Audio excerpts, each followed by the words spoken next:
Hi guys, this is Mr. Chow from EnglishTuition.org.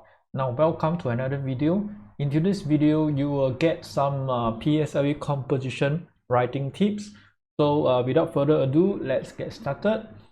Here are some effective tips for you. Now before we go into the tips, let's first look at the paper 1 exam format, because as we know, the composition is a big part of paper 1. So the composition writing, or some of you know it to be continuous writing, is worth a total of 40 marks. And situational writing itself is also part of paper 1, but it's only 15 marks. So if you compare the weightage for the entire paper 1, the composition writing, the compo itself is worth approximately 72% of the paper. In other words, almost close to 3/4 of the weightage for the entire paper 1. Right? So situational writing, most students can actually do well for it, but when it comes to continuous writing, that's when some students struggle. So do pay attention. Now the time given for the entire paper for both situational writing and composition writing, which are supposed to complete, is 1 hour 10 minutes. And the recommended time allocated for the composition is somewhere between 55 to 60 minutes, depending on how fast you can work for the situational writing. I've seen some students who can complete the situational writing within 10 minutes, so that will give them, a full 60 minutes, a full hour to work on composition itself.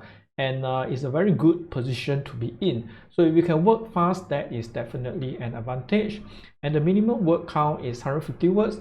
Of course, I will not advise anyone to just stick to the minimum word count unless you are just looking for a borderline pass and you are absolutely very weak at writing, right? And you want to minimize your mistake, then maybe you use less words.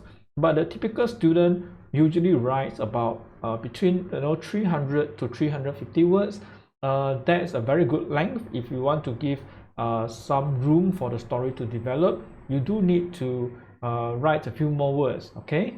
And of course, your response have to be based on, you're given 3 pictures, and your response must be based on at least 1 of the 3 given pictures. At least 1 means you can pick 1, you can pick 2, or you can even use all 3. All right, if you're inspired by all 3 of the pictures, you can use all 3 of them and include them into your essay. And the pictures are actually quite helpful because it gives you some hints as to what type of stories that you can write for your composition. And with the exam format out of the way, let's move on to the first tip. Now read the question carefully and do not write out of point. Okay, I only have 1 bullet point for this slide because just a very grave warning to everyone out there who is watching this video. Writing off topic often leads to an immediate failure, okay, because you are not answering the question. You are just writing your own little stories for the composition, and that's not what examiners want. You must answer the question. You must follow the topic strictly, okay? Now, once you have decided, okay, on the ideas that you want to write about, is a good idea to actually spend some time to plan your essay, okay? So what goes into the introduction, what goes into the composition body, the content itself, and finally, how are you going to end the story, okay?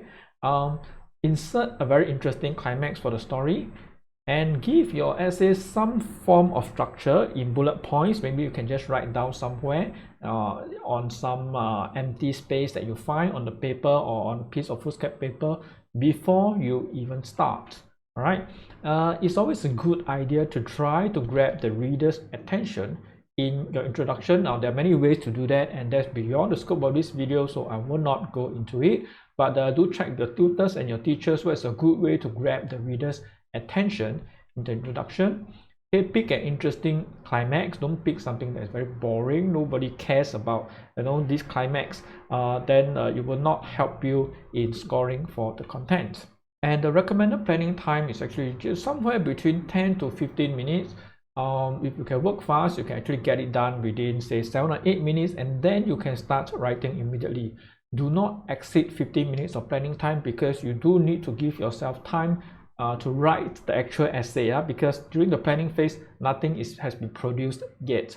Okay, you don't want to find that you spend 30 minutes on planning, then you only leave yourself like about 20-25 minutes for writing. You'll find yourself running out of time very quickly. Okay, so do not spend more than 15 minutes when it comes to the planning.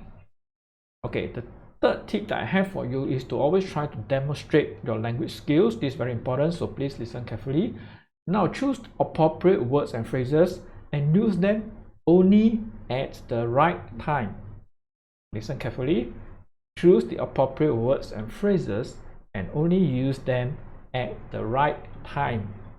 Okay, don't try to use words that you're not familiar with, thinking that the longer the word is, the better it is. That's not true. If you do not understand the word and use it at the wrong time, that counts against you. Okay, instead of being awarded the marks, you will be penalized for using the wrong words at the wrong time. Okay, so do not attempt to impress by overdoing this. I have a student once, when I gave him the creative writing worksheets that I have, he was so excited, right? So many new phrases to learn, so many new words that he learned, that he tried to insert all these new phrases into every single one of his sentence for his composition. And what happens, right? So obviously a lot of phrases are used in the wrong context, okay, and that's not good. Okay, so it's a very superficial way of using language. Okay, it does not demonstrate your understanding. Your goal is to demonstrate your understanding of the words and phrases that you use. Okay, but so if you do not understand these words or phrases, do not use them. And of course, use proper grammar. Okay, check your tenses, especially use the correct tense, and proper paragraphing, etc. Some of the students still need reminders, 2-finger spacing. Okay, don't write one whole composition with only one paragraph, and I've seen that before. Even primary 5, primary 6 kids, some of the weaker ones. Okay, usually paragraphing, one idea, one paragraph. Okay, if you want to talk about a new idea, be sure to use a new paragraph. Sometimes if you're not sure, just to be safe, just have a very short paragraph and give yourself a new paragraph. Okay, nothing wrong with that. So that's still better than having one long paragraph with so many ideas jumbled into that same paragraph. And of course, use a variety of sentence structures. Now, those of you who hated or who still hate sentence synthesis, okay, you will find or you struggle to come up with a variety of sentence structures, because sentence synthesis actually help you, okay, to come up with different sentence structures, to write the similar sentences in another way without changing the meaning. That's sentence synthesis, right? So if you master your sentence synthesis topics, you can apply the same skills into your composition and use a variety of sentence structures throughout your entire essay to show your mastery of the language. Okay, this is very important. Remember, out of the 40 marks for your continuous writing, 20 marks goes for language. So you can use good words at the right time, good sentence structures, variety of sentence structures, paragraphing, correct tenses, everything done perfectly. Then you are likely to score high for the language component itself. Okay, the next component is the content component. For the composition, the content component is worth 20 marks. Okay, so how do we score that 20 marks? So here's a tip for you. Always try to pick an interesting storyline. Use a storytelling style, okay, for composition writing. You are telling a story first. You are not writing a report, so do not adopt a fact writing style. Okay, I do not want students to just list down the activities that happen during a school outing, for example, right? Don't tell me you boarded the bus at 8 a.m, you had lunch at 12 p.m, you have few fruits for lunch, so you're listing down all the activities in a very factual manner without telling me the story. Okay, I want the story. Okay, and again, it's beyond the scope of this video to go into what storytelling is all about. Those techniques are what you learn in school, what you learn during my tuition lessons. Okay, so is the story, is the composition interesting? For example, is it filled with suspense? Do you have some jokes in it, like if you're writing about a prank, is it funny? Okay, or is there some kind of shocking news, okay, etc. All right, all these will help you to create a more interesting composition. Okay, and the last and final tip I have for you, which a lot of students should do but they do not do, is that you should supercharge your composition with emotions. Angry or happy, right? Emotions. Okay, emotions will make your characters come to life. Okay, and your story is also, almost always more interesting instantly. Okay, the moment you add emotions in your story comes alive. Okay, you have human beings in your story. That's what makes your story more lively. Okay, instead of so dead and flat and monotonous. Okay, you have emotions, outbursts of energy that happen within your story itself. Okay, now this is a good chance for you to demonstrate your range of vocabulary, because you can use many good adjectives to describe the emotions, right? Embarrassing, furious, overjoyed. I don't want to say adjectives like sad, happy, because that's like too simple, right? Okay, so you can show off your vocabulary range by using all these good adjectives in your composition.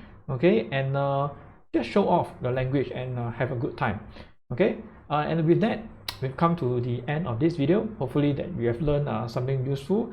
Please leave a like and a subscribe, and the YouTube algorithm will recommend the video to you the moment I have a new video that is uploaded to the channel. And with that, thank you very much for watching, and I'll see you soon in the next video. Bye bye.